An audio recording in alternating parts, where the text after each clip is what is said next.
Assalamualaikum warahmatullahi wabarakatuh. Perkenalkan, nama saya Bagus Apriansah,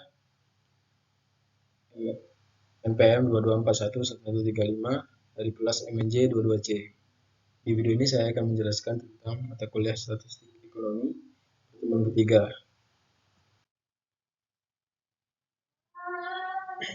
Pertama, ukuran pemusatan data tunggal. Mengetahui berbagai jenis dan karakteristik ukuran pemusatan data tunggal, serta mengapa hal ini penting dalam analisis data statistik. Pertama, rata-rata. Pengertian rata-rata adalah jumlah dari semua data dibagi dengan jumlah data tersebut. Kegunaan rata-rata digunakan untuk menyajikan nilai tengah atau pusat yang representatif dalam kelompok data. Yang ketiga, keuntungan. Memberikan gambaran umum tentang kelompok data dan dapat digunakan untuk melakukan perbandingan. Yang keempat, kerugian. Tidak memberikan informasi tentang sebaran data dan dapat terpengaruh oleh data ekstrim. Selanjutnya, median. Median atau kuartil adalah nilai tengah dari sekumpulan data setelah diurutkan dari data yang terkecil sampai data terbesar, maupun sebaliknya. Apabila suatu data mempunyai median, maka mediannya tunggal. Jika banyak data merupakan bilangan ganjil, maka median terletak pada data ke setengah n plus 1. Jika banyak data bilangan genap, maka median terletak n per 2 dan data n 2 plus 1.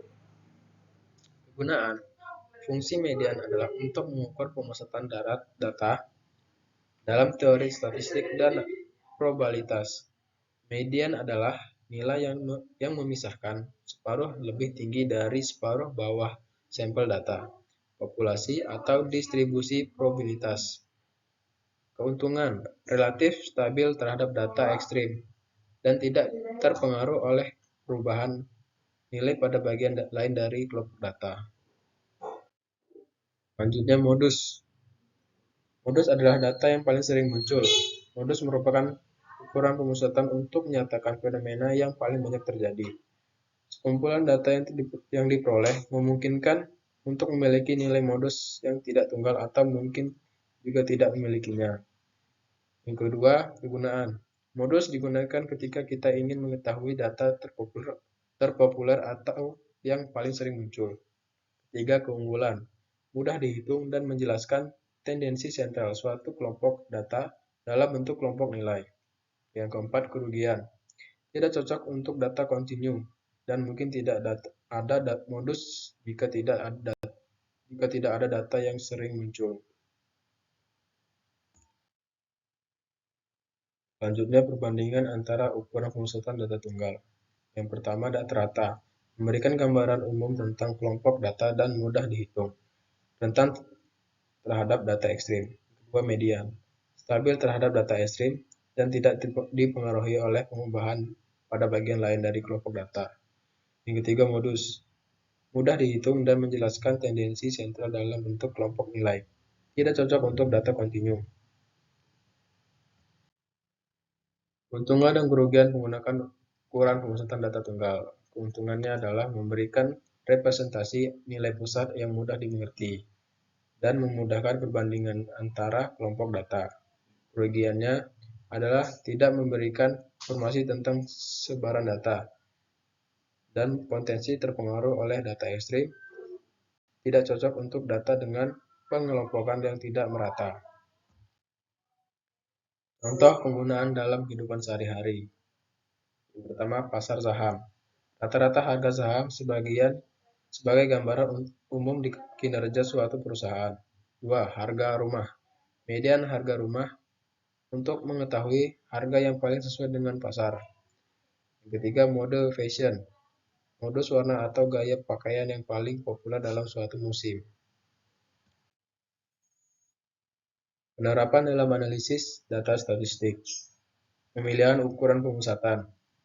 Memilih metode yang paling sesuai untuk menganalisis dan menyajikan data dalam penelitian atau studi statistik. Yang kedua, visualisasi data.